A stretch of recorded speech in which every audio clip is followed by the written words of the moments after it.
But the Venn diagram, I had a look at what has been put out into the jiu-jitsu strength and conditioning sphere, or the out on social media. And the way I see it is there's three categories of movements that people that train jiu-jitsu tend to gravitate towards.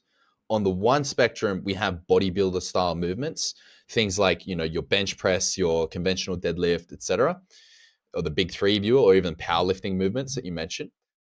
So that's on the far left, if we imagine a Venn diagram.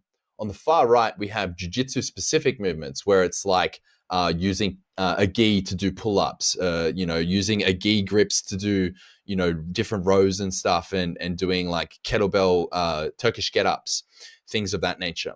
And then we have the middle, the overlap of the Venn diagram. And that's something, these are movements that I've sort of looked at, and other people in the industry have looked at and said, these are a good mix between.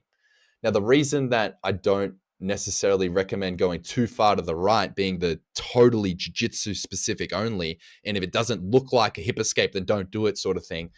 The problem with that is those movements, they're great, but if you do those in isolation without considering some of the fundamentals, you're leaving a lot of strength gains on the table. Like if you are not doing deadlifts because you can't imagine a situation in jiu-jitsu where you are deadlifting, I think that your imagination needs some work. But hypothetically,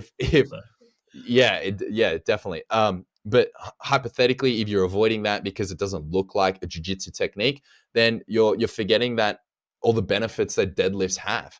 But on the flip side, if you're doing bench press because you want, as you put it, the disco muscles, and you want to get the better chest, you can achieve the same sort of results, but with supplementing it with slightly different variations of the bench press, you're going to have safer, more protection on your shoulders, and better translation to the sport that you're getting strong for in the first place. So it's an act of trying to find the overlap. Now, all this may be very confusing to most people that don't have a strength and conditioning background. Like, okay, that's all well and good, but how the fuck do I do that? Like, you're saying, okay, choose the fundamentals and then identify the jiu-jitsu specific and find that overlap. Well, how do I do that? Well, look at different positions. Let's take the bench press, because this is a common one. A lot of people that train jiu-jitsu have barbell bench press in their strength and conditioning programs because it's a bodybuilder style movement, it's a powerlifting style movement, it's fun, it gets big pecs, etc. But what I would say is you don't have to not bench press, because it's a very awesome fundamental pushing movement. I would say replace it with either dumbbell variations to put less strain on your shoulders, enable you to get your elbows a little bit more closer to your body, and it more simulates a jiu-jitsu movement. Or better yet, I would say replace it with floor press, which is a bench press done off the floor. And then you may be saying, if you are strength and conditioning orientated, you may be saying, okay, but why are we limiting our range? Why are we removing leg drive?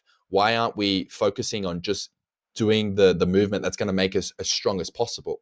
Well, for this specific exercise, I don't want leg drive. I don't want full range of motion. I want to protect your shoulders. I want to simulate you bridging off like getting someone off you in mount or something like that, or using your frames off the floor. I want to simulate that in this specific example.